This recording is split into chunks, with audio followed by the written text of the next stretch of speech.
Tamil today நேயர்களுக்கு வணக்கம்.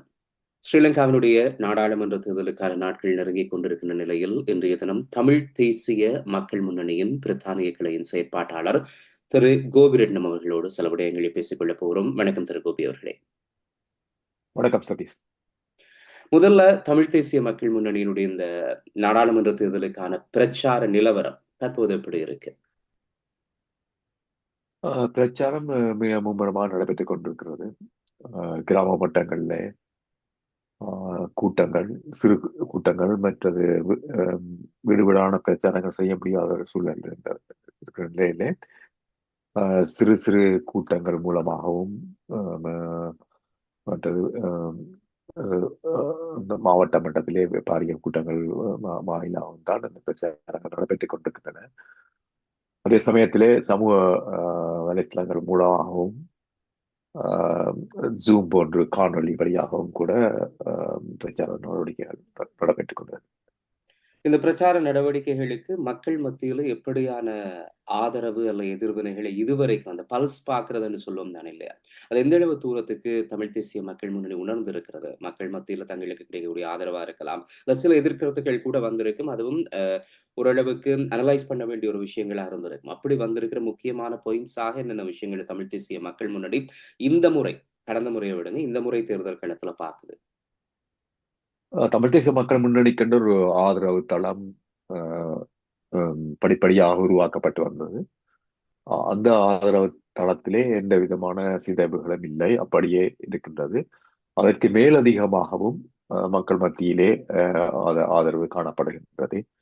உங்களுக்கு தெரியும், இந்த தேர்தலிலே அதிக அளவிலான கட்சிகளும் சுயேட்சை குழுக்களும் அங்கு களமிறக்கப்பட்டுள்ள பொழுதிலும் கூட அரசியல் தெளிவு மிக்க மக்கள் மத்தியிலே தமிழ் தேசிய மக்கள் முன்னணிக்கு இப்பொழுதும் ஒரு முதன்மையான இடம் இருக்கிறது.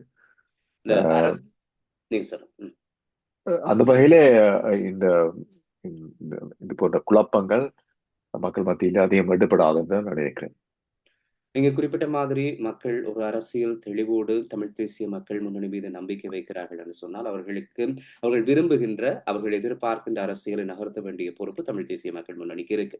அதனுடைய அடிப்படையில கடந்த தேர்தல்களோடு ஒப்பிடும்போது அல்லது கடந்த தேர்தல்களை தவிர்த்து நாங்க பார்த்தால் இந்த முறை இந்த 2024ஆம் ஆண்டு நாடாளுமன்ற தேர்தலுக்காக தமிழ் தேசிய மக்கள் முன்னணி முன்வைக்கின்ற முக்கியமான தங்களுடைய கொள்கைகள் அல்லது முக்கியமான தங்களுடைய தேர்தல் விஞ்ஞாபனத்தில் வைக்கின்ற முக்கியமான விடயங்களாக எவற்றை எடுத்திருக்கிறீங்க? அதுக்கான காரணங்களாக இதை குறிப்பிடுறீங்க? தமிழ் தேசிய மக்கள் முன்னணியை பொறுத்தவரையிலே அது காலத்துக்கு காலம் தன்னுடைய கொள்கையை மாற்றுகின்ற ஒரு கட்சி அல்ல. 2010ஆம் ஆண்டு அந்த கட்சி உருவாக்கப்பட்ட பொழுது அது ஒரு அரசியல் இயக்கமாக தமிழ் தேசிய கூட்டமைப்பிலிருந்து வெளியேறி அது புதிய அரசியல் இயக்கமாக உருவாக்கப்பட்ட காலத்திலிருந்து அது நிலையான கொள்கையைத்தான் வைத்திருக்கின்றது.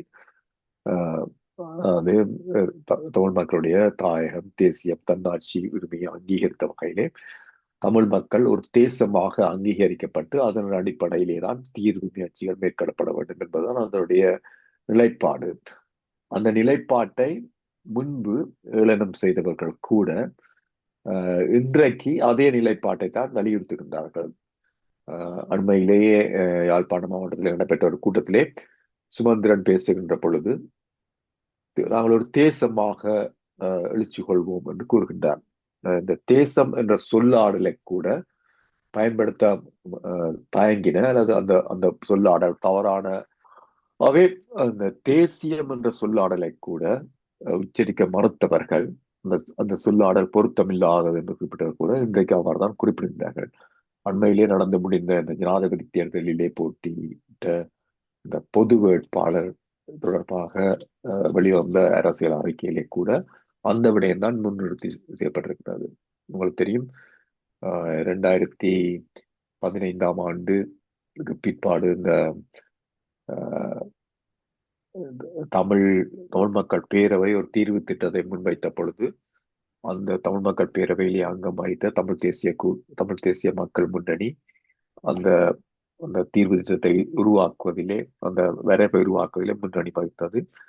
அந்த வரைப்பிலே அவர்கள் தமிழர்களை ஒரு தேசம் என்று குறிப்பிட்டதனை அப்பொழுது விக்னேஸ்வரன் அவர்களை எதிர்த்திருந்தார்கள், அதனை மாற்றுமாறு எல்லாம் கூறியிருந்தார்கள். இன்றைக்கு என்னவென்றால் அவர்கள் எல்லோருமே அதைத்தான் கூறுகிறார்கள்.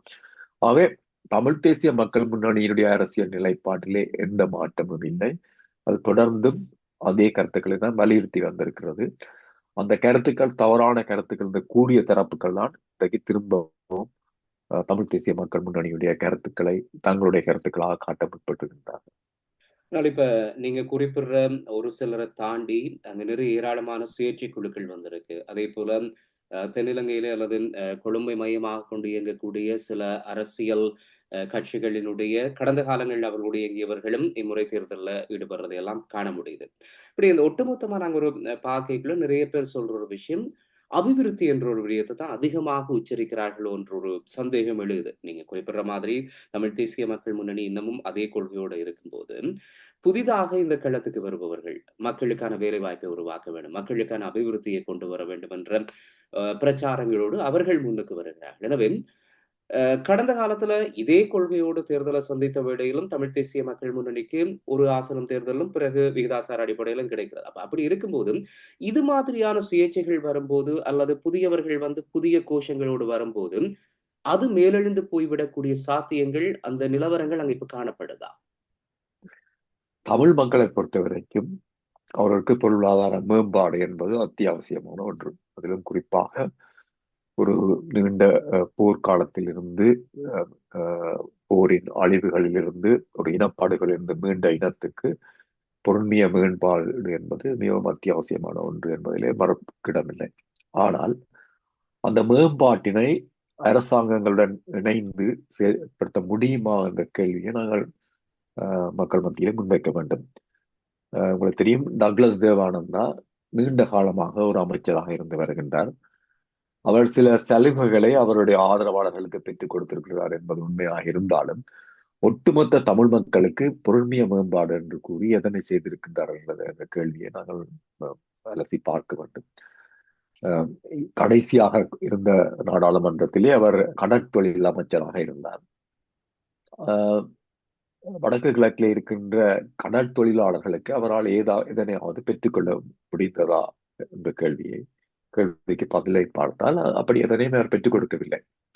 இந்திய மீனவர்கள் அத்துமீறி மீன் பிடிக்கிறார்கள், அதுவும் சட்டவிரோதமாக இருமடி வலைகளை பாவித்து இழுவைப்படகுகள் மூலமாக, பாரிய இழுவைப்படகுகள் மூலமாக தமிழ் மக்களுடைய பிரதேசத்துக்கு முல்லைத்தீவு வரைக்கும் வந்து மீன் பிடிக்கிறார்கள் என்ற ஒரு விடயத்தை கூட தீர்க்க முடியாத ஒருவராகத்தான் டக்ளஸ் தேவானந்தா இருந்திருக்கிறார்.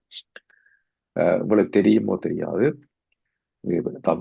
வடக்கு கிழக்கில் வாழ தமிழ் மக்களுக்கு தெரியும், இந்திய இழுவை படகுகள் தமிழ் மக்களுடைய, அதாவது ஈழத்தமிழ் மக்களுடைய கடல் பிரதேசத்துக்கு பிரவேசிக்கின்ற நாட்களில் அங்குள்ள மீனவர்கள் கடல் மீன் பிடிக்க செல்வதே இல்லை.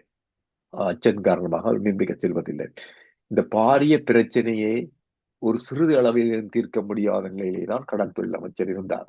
அரசாங்கத்தினுடைய முக்கிய அமைச்சராக இருக்கிற ஒருவரால் இந்த விடயத்தை தீர்க்க முடியாமல் இருப்பதற்கு காரணம், தமிழ் மக்களுடைய கையிலே அதிகாரங்கள் பரவலாக்கப்படவில்லை. தமிழ் மக்களுடைய பிரதேசங்களிலே ஏதாவது ஒரு அபிவிருத்தி வேலையை செய்வதானால் அல்லது நிதி முதலீட்டை செய்வதானால் அதுக்கு மத்திய அரசாங்கத்தினுடைய அனுமதி வேண்டும். அதனை மத்திய அரசாங்கத்தில் அமைச்சராக இருக்கிறவர்களாலே பெற்றுக் கொடுக்க முடியாத நிலையிலே மற்றவர்களால் எப்படி பெற்றுக் கொள்ள முடியும் அது ஒரு நல்ல ஒரு அனலைசிங். நீங்க சொல்ற ஒரு நல்ல அனலைசிங். ஒரு அமைச்சராக இருந்து கொண்டே அவரால் பெற்றுக் கொடுக்க முடியல என்றது ஒன்று. இன்னொரு புறத்திலே அவர் தன்னுடைய சகாக்கள் அல்லது தன்னுடைய அந்த வட்டத்துக்குள்ள அவர் வேலை வாய்ப்புகளோ அல்லது உதவிகளை பெற்றுக் கொடுக்கிறதன் மூலமாக தொடர்ச்சியாக தனக்கான ஒரு வாக்கு வங்கியை வச்சிருக்கிறார் என்றது இன்னொரு பக்கம் உண்மை. ஆனால் தமிழ் தேசிய மக்கள் முன்னணியை பொறுத்த வரைக்கும் இப்ப இது ஒரு விமர்சனம், ஒரு குற்றச்சாட்டை முன்வைக்கிறீங்க. சரி, ஒருவர் பகிரங்கமாக ஒரு பொது வெளியில இருக்கும்போது குற்றச்சாட்டு முன்வைப்பதோ விமர்சனம் முன்வைப்பதோ ஏற்றுக்கொள்ளப்பட வேண்டிய உண்டு. ஆனால் அதே நேரத்துல அதற்கு மாற்றாக இப்ப நாடாளுமன்றத்திற்கு தமிழ் தேசிய மக்கள் முன்னணியினுடைய பிரதிநிதிகள் வெற்றி பெற்று செல்கின்ற வேளையிலே தமிழ் தேசிய மக்கள் முன்னணியினுடைய அந்த பிரதிநிதிகள் இதே மக்களுக்கு பெற்றுக் கொடுக்கக்கூடிய அல்லது அந்த பதவியை வைத்துக் கொண்டு இந்த மக்களுக்கு செய்யக்கூடிய விடயங்களாக இவற்றை பட்டியலிட்டிருக்கிறீங்க. தமிழ் மக்களுக்கு ஒரு பேண்தகு வகையிலே பொருளாதார மேம்பாடு தேவை என்பது ஏற்றுக்கொள்ளும். அதே சமயத்திலே அதனை பெற்றுக்கொள்வதற்கு தமிழ் மக்களுக்கு அரசியல் அதிகாரங்கள் பரவலாக்கப்பட வேண்டும் என்பதுதான் தமிழ் தேசிய மக்களுடைய முக்கிய கோரிக்கை. தமிழ் மக்களை தேசம் அங்கீகரிக்குமாறு கோருவது அதற்காகத்தான். இங்கே பிரித்தானியாவை பொறுத்தவரையிலே 4 தேசங்கள் இருக்கின்றன.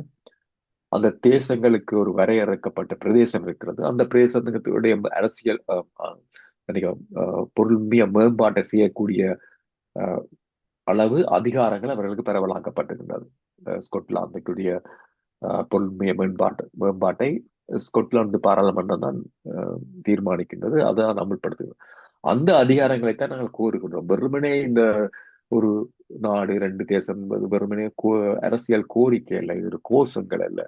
இதோட ஆழமான அரசியல் தத்துவத்தை இதிலே உணர வேண்டும். குறுக்கே ஒரு கேள்வியை முன்வைத்துறேன், நீங்க அதையும் சேர்த்து சொல்லாமல். இப்ப நீங்க அது மாதிரியான விடயங்களை தான் முன்வைக்கிறோம் என்று சொன்னால், இந்த நாடாளுமன்ற தேர்தல் மூலமாக இப்ப ஓரளவுக்கு உங்களுக்கு தெரிந்திருக்கும் எத்தனை ஆசனங்களை தமிழ் தேசிய மக்கள் முன்னணி பெறக்கூடிய வாய்ப்பு இருக்கிறதுன்றது கடந்த காலங்களில் இருந்து அந்த தேர்தல் முடிவுகளினுடைய அடிப்படையில் தெரியும்.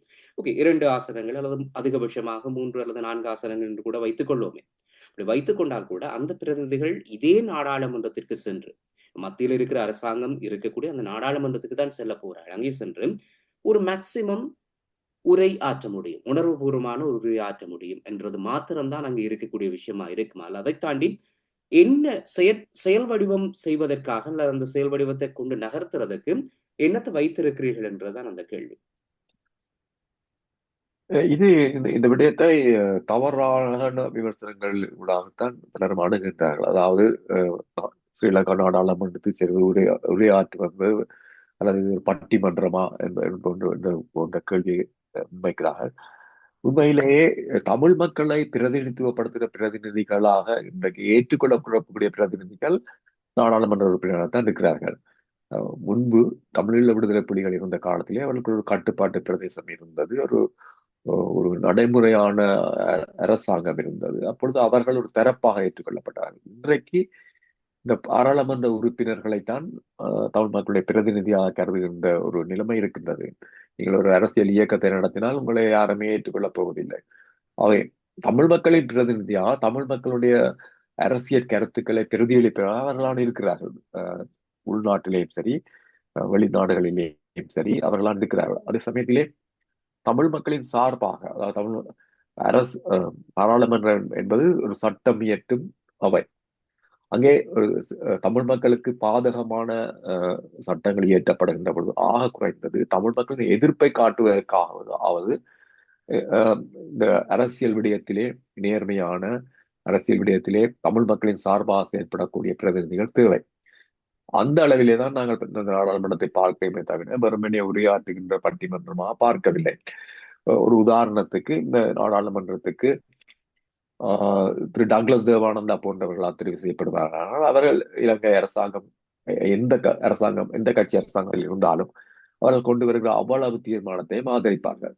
அவள் ஆதரிக்கின்ற பொழுது தமிழ் மக்களும் ஏற்றுக்கொண்டதாகத்தான் கருதப்படும். அந்த நிலையை மாற்றுவதற்குத்தான் எங்களுக்கு நாடாளுமன்ற பிரதிநிதித்துவம் தேவையை தவிர அங்கு சென்று அதிகப்படியான விடயங்களை பெற்றுக்கொள்ள முடியும் என்பதல்ல. மறுபுறத்துல இந்த முறை தேர்தல் களம் பார்க்கும்போது ஒரு ஒட்டுமொத்தமாக இந்த அனுரவினுடைய வருகைக்கு பிறகு, தென்னிலங்கையில அனுரவனுடைய வருகைக்கு பிறகு ஒட்டுமொத்தமாக ஒரு பேச்சு ஒன்று இருந்தது. இந்த அளவு தூரத்திற்கு மக்கள் மத்தியில இந்த தேர்தலில் எதிரொலிக்க போகிறது என்பது தேர்தல் முடிவு வரைக்கும் தான் தெரியும். ஆனால் ஒரு பேச்சு இருந்தது, பழையவர்களை இல்லாமல் அனுப்பி போட்டு புதியவர்களுக்கான வாய்ப்புகளை கொடுத்து பார்ப்போம் என்கின்ற ஒரு தொனிப்பொருள் ஒன்றும் எல்லா இடங்களிலும் எதிரொலித்ததை பார்க்க முடிந்தது. அந்த அடிப்படையில இந்த முறை தமிழ் வேட்பாளர்களுடைய தெரிவு என்று பார்க்கும்போது பல கட்சிகள்ல புதியவர்களுடைய முகங்களை பார்க்க முடிந்தது. அவர்கள் அந்த வேட்பாளர்களாக வருவதற்காக அவர்கள் கடந்த காலங்களில் என்ன செய்கிறார்கள் என்பதெல்லாம் ஒரு பக்கம் வைப்போம். ஆனால் புதியவர்களுடைய முகங்களை பார்க்க முடிந்தது. ஒப்பீட்டளவில் பார்க்கும்போது தமிழ் தேசிய மக்கள் முன்னணியில அது கொஞ்சம் குறைவாக இருந்ததா என்கின்ற ஒரு சந்தேகம் அல்ல ஒரு கேள்வியும் இருந்தது. நீங்க எப்படி பாக்குறீங்க? அது வேட்பாளர்களுடைய தெரிவு தொடர்பு அதே கடந்த காலங்களில் இருந்த முகங்கள் வருவது இந்த முறை தேர்தலில் பலமாக இருக்குமா? அல்லது புதியவர்கள் வரும்போது அது பலமாக இருக்குமா? தமிழ் தேசிய மக்கள் முன்னணி புதியவர்களுக்கான இடங்களை எந்த இடம் வீதம் ஒதுக்கி இருக்கிறது? அரசியலுக்கு புதியவர்கள் வர வேண்டும், இளையவர்கள் வர வேண்டும், பெண்கள் அதிக பிரதிநிதித்துவம் பெற வேண்டும், என்ற கோரிக்கை ஒரு முற்போக்கான கோரிக்கைகள் என்பதில் எந்த மாற்று கருத்தும் இல்லை. அதற்காக எல்லோருமே புதியவர்களாக இருக்க வேண்டும் என்ற அல்ல. திரு அனுரகுமார திசாநாயக்க இருக்கலாம், அல்லது விஜித்த ஹேரத்தா இருக்கலாம். இவரெல்லாம் நீண்ட காலமாக பாராளுமன்றத்திலே இருக்கிறார்கள். அவர்களை விட்டு செல்ல வேண்டும் என்று, பாராளுமன்றத்தை விட்டு செல்ல வேண்டும் என்று யாரும் கோரிக்கை முன்வைக்கவில்லை. அதே சமயத்திலே இளையவர்கள் முன்வர வேண்டும் என்பதற்காக 4 இளையவர்களை நிறுத்துவதல்ல. அந்த இளையவர்களுக்கும் அரசியல் தெளிவு இருக்க வேண்டும், அந்த கொள்கை நிலைப்பாடு இருக்க வேண்டும். அவ்வாறு பார்க்கின்ற பொழுது தமிழ் தேசிய மக்கள் முன்னணியை பொறுத்தவரையிலே யாழ்ப்பாண மாவட்டத்திலே திரு கஜேந்திரகுமார் பொன்னம்பலமும் திரு கஜேந்திரனை தவிர ஏனையவர்கள் கடந்த தேர்தலிலே போட்டியிட்டவர்களை தவிர அதற்கு முன்பெல்லாம் போட்டியிடவில்லை.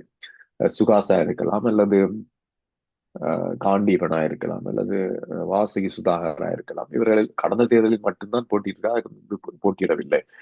இதில் சுகாசுக்கு நினைக்கிறேன் 38 வயது நினைக்கிறேன், காண்டீபனுக்கு 40 சொச்ச வயது, வாசகிக்கு 50 எல்லாம் 52 வயது, அப்படித்தான் இருக்கு. அவர்களும் இளையவர்கள் தான். அதே போன்று வன்னி மாவட்டத்தை பொறுத்தவரையிலே முழுக்க இளையவர்கள் தான் நிறுத்தப்பட்டிருக்கிறார்கள். அதுபோன்றுதான் திருவோணமலை மாவட்டத்திலும், மட்டக்களப்பு மாவட்டத்திலும், அம்பாறை மாவட்டத்திலும் இளையவர்கள் பெண்களை எல்லாம் போட்டிருக்கிறார்கள். பெண்களுடைய பிரதிநிதித்துவம் என்று பார்க்கிற பொழுது தமிழ் தேசிய மக்கள் முன்னணிக்கு பெண் வேட்பாளர்கள் நிறுத்துவதில் எந்தவித சிக்கலும் இருக்கவில்லை.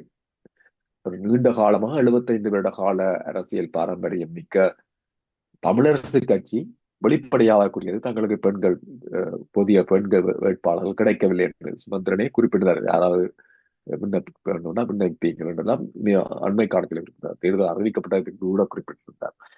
ஆகவே அவ்வாறான சூழ்நிலை எங்களுக்கு இருக்கவில்லை. கூடிய அளவுக்கு பெண்களுடைய பிரதிநிதித்துவம் வழங்கப்பட்டிருக்கின்றது. யாழ்ப்பாண மாவட்டத்திலே 6 நாடாளுமன்ற உறுப்பினர்கள் தான் தெரிவு செய்யலாம். நாங்கள் 3 பெண் வேட்பாளரை நிறுத்தி இருக்கின்றோம். அவர்களுக்கு வெற்றி பெறுகின்ற வாய்ப்புகளும் இருக்கின்றது. ஆகவே நாங்கள் இந்த விடயத்திலே விதிவிலக்காக இல்லை, ஒரு எடுத்துக்காட்டாக முற்போக்காக நடந்து கொண்டிருக்கிறோம். இந்த கேள்வியை நான் கேட்காம விடலாம ஒன்று கூட இருந்தேன்னா, நான் நீங்க குறிப்பிட்டதால கேட்க வேண்டியிருக்கு. சுமந்திரன் பெண் வேட்பாளர்கள் இல்லை என்று சொல்லி ஒரு கருத்தை முன்வைத்திருந்தார் என்று சொல்லி. அதனாலதான் குறிப்பாக முதல்ல தமிழ் தேசிய மக்கள் முன்னணியினுடைய ஒரு பெண் வேட்பாளராக அறிவிக்கப்பட்ட ஒரு பெண்மணி, நான் நினைக்கிறேன் டலிமா ஹலிஸ்டா என்கின்ற ஒரு பெண்மணி, அவர் சில நாட்களிலேயே இலங்கை தமிழரசு கட்சியினுடைய வேட்பாளராக அறிவிக்கப்பட்டிருந்தார். ஒருவேளை இது வந்து நாங்கள் உண்மையில பெரிய அளவில் இப்படியான கட்சி தாவல்களை எங்களுடைய அரசியல்ல பார்த்ததில்லை. ஆனால் இது ஒரு கொஞ்சம் விசித்திரமா இருந்தது, விமர்சனங்களுக்குள்ளாக இருந்தது, சில இடங்களில் அது ஒரு நகைச்சுவையாக கூட பார்க்கப்பட்டிருந்தது. அந்த அளவு தூரத்திற்கு இந்த அரசியல் கள நிலவரம் மாறி இருந்தது. சுமந்திரன் அதுதான், அங்க பெண் வேட்பாளர்கள் இல்லை என்றதாலதான் தமிழ் தேசிய மக்கள் முன்னணி அறிவித்திருந்த ஒரு வேட்பாளரை இங்கே இருந்து அங்க எடுத்துட்டார். இந்த சம்பவம் சமூகத்தை பொறுத்தவரையிலே தமிழ் தேசிய மக்கள் முன்னணியும் ஒரு தவறை செய்திருக்கின்றது நான் நினைக்கிறேன். அதாவது பெண்கள், அது படித்த பெண்கள் இளையவர்களை முன்னிறுத்த வேண்டும் என்ற ஒரு நோக்கத்திலே அந்த ஒரு குறித்த பெண்மணியை அவர்கள் நிறுத்தியிருக்கிறார்கள். அவர்கள் நீண்ட கால அந்த அமைப்புடன் சேர்ந்து பயணித்த ஒருவர் அல்ல. இந்த யாழ்ப்பாண மாவட்டத்திலே நாங்கள் 3 பெண்களை நிறுத்துகிறோம் என்றால் அந்த 3 பெண்களும் தமிழ் தேசிய மக்கள் முன்னணி நடத்துகின்ற மக்கள் போராட்டங்களிலே கலந்து கொண்ட பெண்மணிகள்.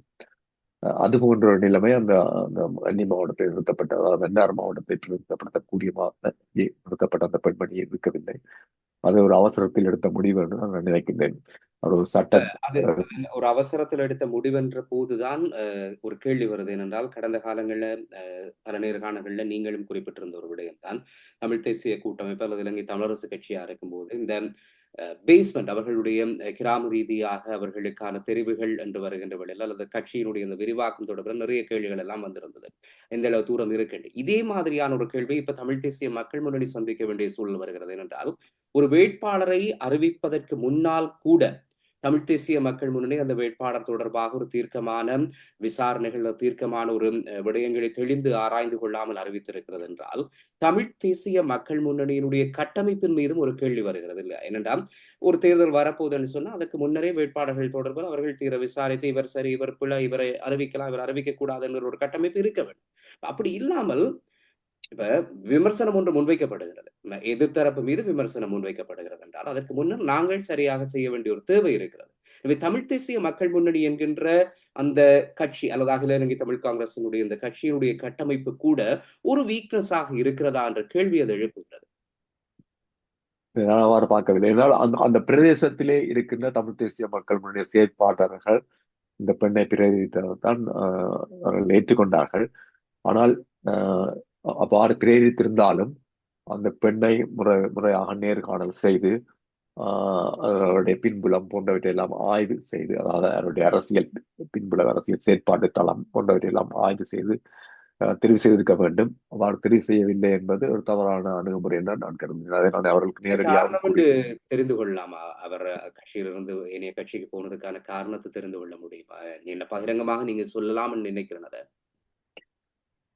நான் வெளிப்படையாக கூறுகிறேன். அதாவது அந்த பெண்மணி நீண்ட காலமாக தமிழ் தேசிய மக்கள் முன்னணியுடன் இணைந்து செயற்பட்ட ஒருவர் அல்ல.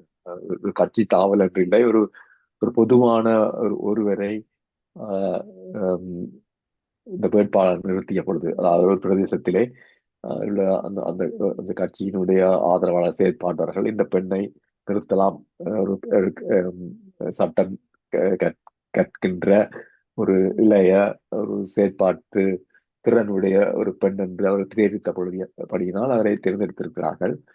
ஆஹ் என்று தவிர அவர் அந்த கட்சியினுடைய உறுப்பினராக நீண்ட காலம் இருந்ததாகவோ அவர் அறியவில்லை.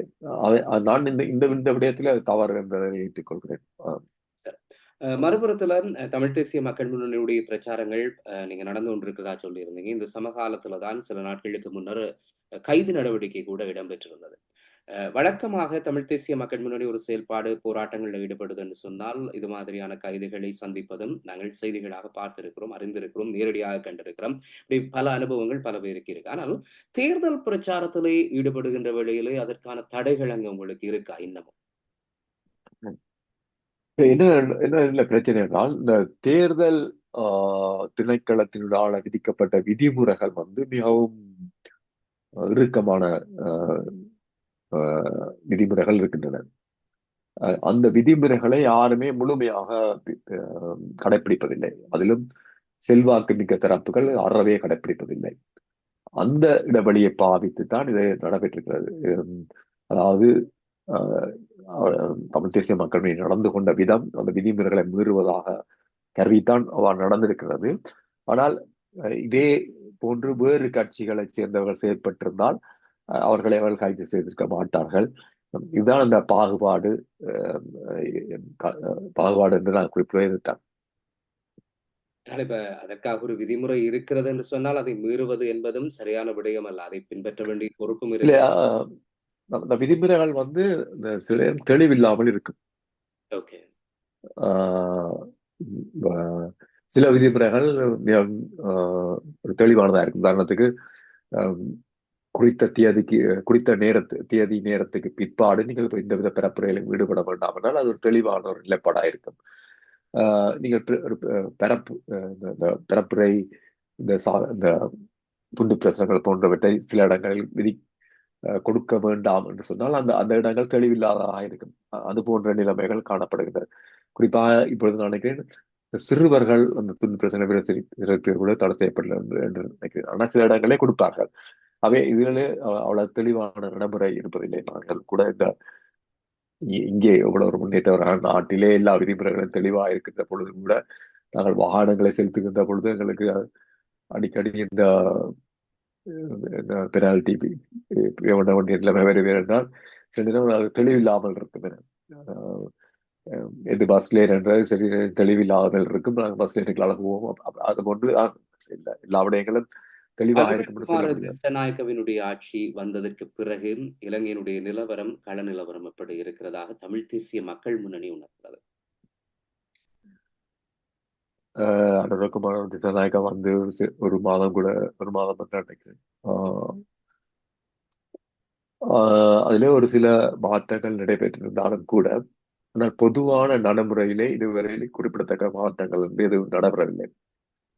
ஒரு ஒரு ஹைப், அதாவது இந்த ஊடகங்கள் ஒரு வெளிச்சத்தை பாய்ச்சுகின்றன என்பதெல்லாம் உண்மை.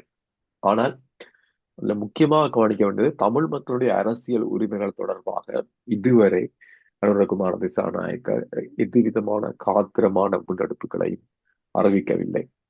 ஒருவேளை இந்த தேர்தலுக்கு பிற்பாடு அல்லது இந்த தேர்தல் வெற்றியை அது பாதிக்கும் என்பதற்காக செய்யாமல் இருக்கலாம். அவ்வாறு செய்யாமல், அவ்வாறான சூழ்நிலை இருந்தால் தேர்தலுக்கு பிற்பாடு அவர் அந்த நடவடிக்கைகளை முன்னெடுப்பாரானால், அந்த நடவடிக்கைகள் தமிழ் மக்களுக்கு நன்மை பயக்குமாக இருந்தால் அந்த விடயத்திலே அவரோட ஒத்துழைப்பை தயாராக இருப்பதாக தமிழ் தேசிய மக்கள் முன்னணி அறிவித்திருக்கிறார். குறிப்பாக அனுரகுமார திசாநாயக்காவினுடைய செயற்பாடுகள் ஒரு சமஷ்டி தீர்வை நோக்கி செல்லுமாக இருந்தால் அவரோடு அந்த விடயத்திலே அவரோடு ஒத்துழைப்பதற்கு தயாராக இருப்பதாக தமிழ் தேசிய மக்கள் முன்னணி குறிப்பிட்டிருக்கிறது. அது அந்த ஜனாதிபதி தேர்தல் காலத்துல அது மாதிரியான ஒரு பேச்சு இருக்கியல். அது புறக்கணிக்கப்பட வேண்டும் என்கின்ற ஒரு கருத்தை தான் தமிழ் தேசிய மக்கள் முன்னணி கொண்டிருந்தது. அப்ப இப்ப இந்த சமஷ்டி முறையிலான ஒரு விடயத்துக்கு போனால் நாங்கள் அவரோடும் ஒரு இணக்கப்பாட்டுக்கு போகலாம் என்ற கருத்தை முன்வைக்கிறீர்களாக இருந்தால், ஜனாதிபதி தேர்தல் காலத்திலேயே நீங்கள் ஏன் அப்படி ஒரு பேச்சுக்கு செல்லாமல் ஒரு ஒரு ஓகே, நாங்கள் உங்களுடன் இந்த நிபந்தனைகளுக்கு வருகிறோம். நாங்க தமிழ் மக்களுக்கு சொல்றோம், உங்களுக்கு வாக்களிக்க சொல்லி என்று இப்ப சில கட்சிகள் சில தலைவர்களோட அந்த நெகோசியேஷனுக்கு போயிருந்தார்கள். நீங்க அந்த நேரத்தில் போகாம விட்டுட்டு, இப்ப அதுக்கு பிறகு அவர் இப்படி செய்தால் நாங்கள் இணக்கப்பாட்டுக்கு செல்வோம் என்று சொல்வது எப்படியான ஒரு அரசியலா பார்க்கிறீங்க? தமிழ் மக்களுக்கு இந்த பிரச்சனைகள் இருக்கின்றது. தமிழ் மக்களுடைய அரசியல் வேணவா என்ன என்பது எல்லா சிங்க அரசியல் கட்சி தலைவர்களுக்கும் தெரியும். எல்லா அரசியல் கட்சிகளுக்கும் தெரியும். புதிதாக நாங்கள் போய் இதனை கூற வேண்டிய தேவையில்லை. அவர்களுடைய தேர்தல் விஞ்ஞாபனங்களிலே இவற்றை குறிப்பிட்டிருப்பார்களே இருந்தால் அந்த விடயமாக பரிசீலித்திருக்கலாம்.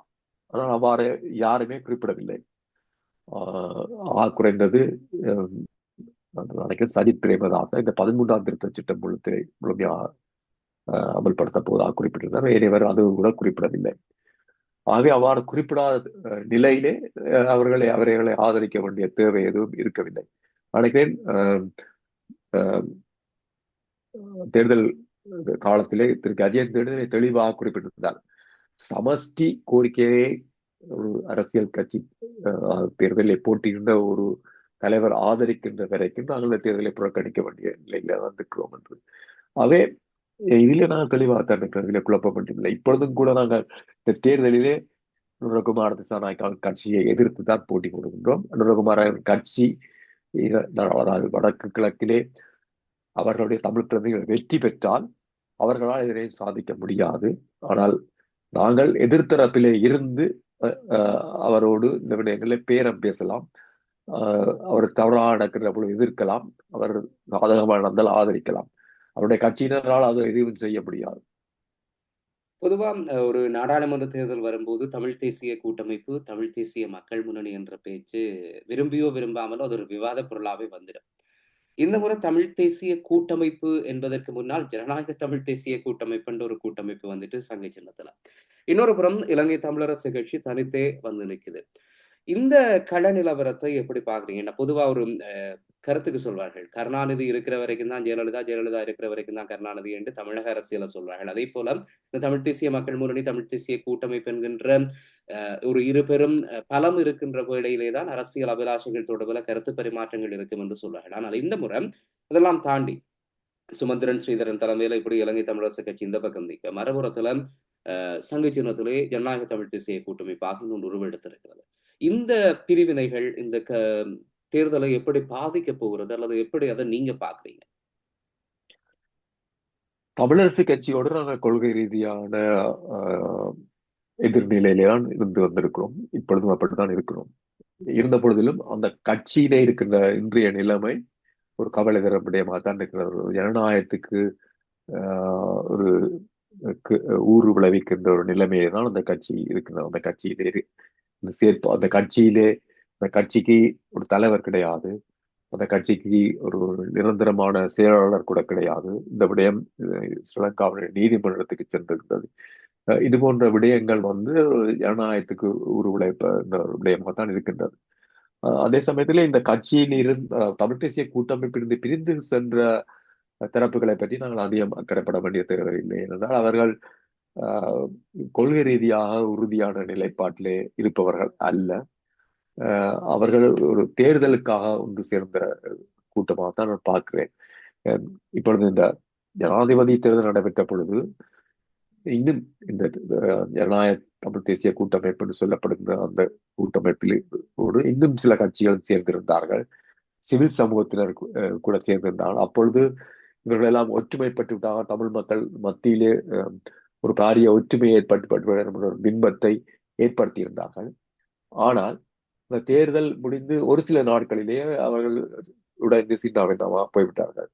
இந்த தேர்தல் காலத்திலே ஏற்படுகின்ற இந்த கூட்டுகளால் எந்த பிரயோசனம் இல்லை. கொள்கை ரீதியான ஒரு கூட்டு, ஒரு வலுவான கூட்டு ஏற்படும் என்றால் அதை நாங்கள் ஆதரிக்கலாம்.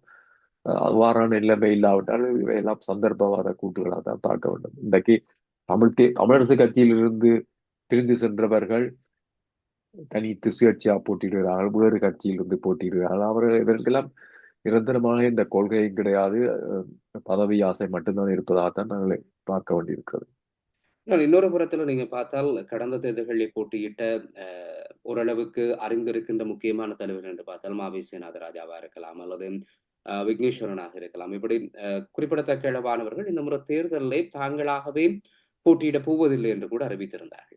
அந்த பின்வாங்கல் எப்படி பார்க்குறீங்க? அவர்கள் ஏன் அந்த பின்வாங்கலை எடுத்துக்கொண்டதாக பார்க்குறீங்க? ஏன்னா விக்னேஸ்வரன் போன்றவர்கள் எல்லாம் அவர் தேர்தலில் போட்டியிடாவிட்டாலும் கூட அவர் சார்ந்தவர்கள் தேர்தலில் இருப்பதை அறிய முடிகிறது. அப்ப எப்படி அந்த பின்வாங்கல்களை பார்க்குறீங்க? நான் இருந்தவர்களே மாவசின ராஜா பின்வாங்கவில்லை.